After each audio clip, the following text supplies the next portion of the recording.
Kisah seorang santri di sebuah pondok pesantren.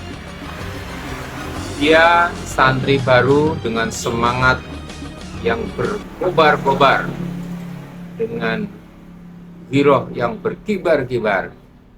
3 bulan nyantri, tumbuh semangat dalam jiwanya untuk segera terjun ke lapangan. Oleh sang kiai dinasihati, sebentar nak, sabar dulu. Tidak guru, saya harus segera berdoa, ini banyak kemungkaran di mana-mana. Ya, karena sang santri memaksa, maka sang guru mengizinkan.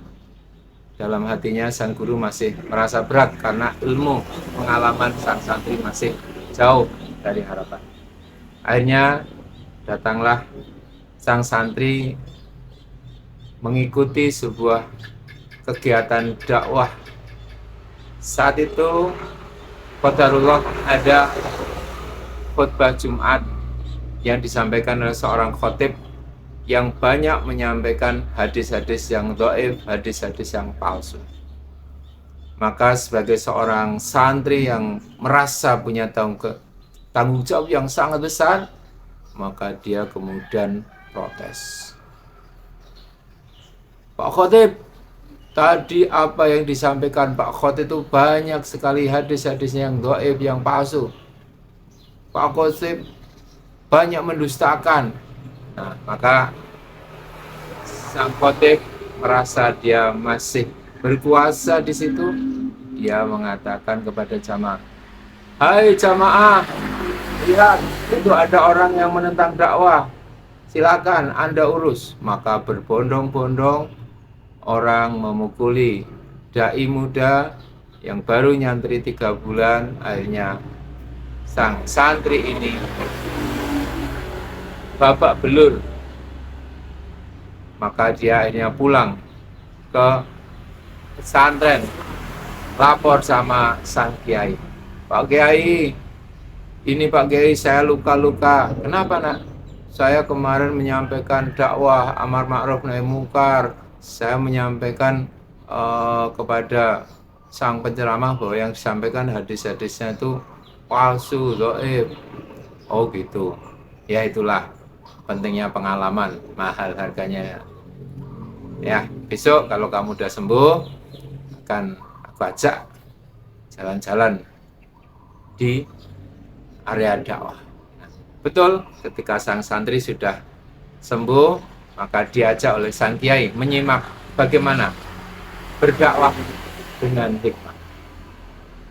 Pada khutbah Jumat beberapa pekan kemudian, sang kiai didampingi sang santri menyimak khotib yang sama menyampaikan kembali hadis-hadis yang dhaif, yang maudhu, dan banyak kemungkaran dalam ceramahnya. Maka sang kiai dengan bijak setelah khutbah Jumat, acara Jumatan selesai, beliau mengatakan pada jamaah, "Wahai jamaah sekalian, lihatlah sang khotib sosok ahli surga. Maka siapa yang ingin masuk surga bersama sang khotib, silakan mengambil rambut surga yang ada pada dirinya, bisa kepalanya atau lain." Maka seluruh jamaah berbondong-bondong menuju sang khotib untuk mengambil rambutnya. Nah, akhirnya berdarah-darahlah sang khotib yang membawa hadis-hadis palsu. Lalu dia mendekati sang kiai, "Ampun Pak Kiai, ampun Pak Kiai." "Kenapa nak?" "Maafkan saya Pak Kiai." Nah, besok lagi kalau ceramah jangan menggunakan hadis-hadis palsu dan dhaif ya. "Iya Pak Kiai, mohon ampun." Nah, akhirnya Pak Kiai memberi pelajaran yang sangat beragam. Begitulah wahai anakku, dakwah tidak harus dengan teriak-teriak, dakwah tidak harus dengan berkoar-koar, tapi cukup dengan bijak untuk bisa mengubah kemungkaran. Orang Jawa pernah mengatakan, kena ikannya tanpa keruh airnya.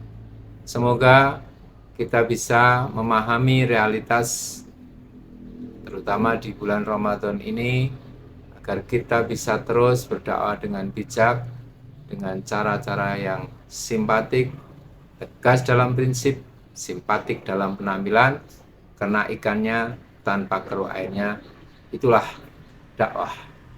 Dakwah adalah cinta.